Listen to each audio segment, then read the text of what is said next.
Sinusundan ba ako ng buwan? Kwento ni Kathleen Keisha Constantino. Guhit ni Rachel Batislaong. Isang gabi, habang pauwi sila ng kanyang inay, napansin ni Luna ang malaking bilog na buwan sa kalangitan.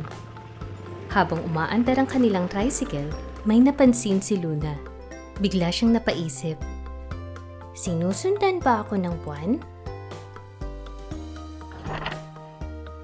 Inay, tignan mo! Sumusunod sa akin ang buwan! Sigaw ni Luna, sabay turo sa maliwanag na buwan. Ngumiti ang kanyang inay. Talaga ba, anak? Bakit mo naman nasabi yan? Tingnan niyo po yung malaking gusali kanina. Lumiit at lumayo na siya sa atin, sabi ni Luna. Pero kahit saan tayo pumunta, nandoon pa rin ang buwan. Hindi nagpapago ang laki niya. At yung mga puno sa tabi ng daan, lumiliit at lumalayo rin. Dagdag ni Luna habang umaandar ang tricycle. Pero tingnan niyo po, Inay.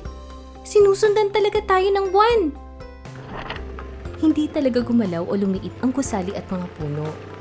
Paliwanag ni Inay. Tayo ang gumagalaw palayo mula sa kanila. Kaya nagbabago ang posisyon at laki ng mga ito sa ating paningin.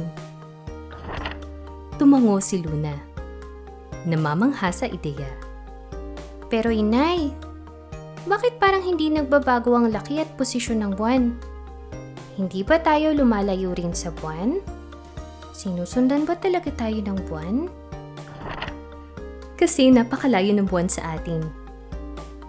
Kahit gumagalaw tayo, hindi natin napapansin ang pagbabago ng posisyon o laki nito dahil sa layo.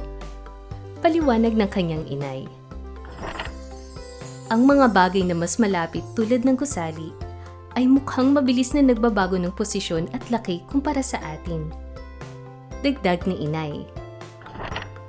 Tumingin si Luna sa buwan at sa paligid. Hindi pala ako sinusundan ng buwan, sabi niya. Ang mga bagay na malapit ang nagpapago ng laki habang tayo'y gumagalaw. Ang buwan, dahil sa layo, parang hindi nagpapago.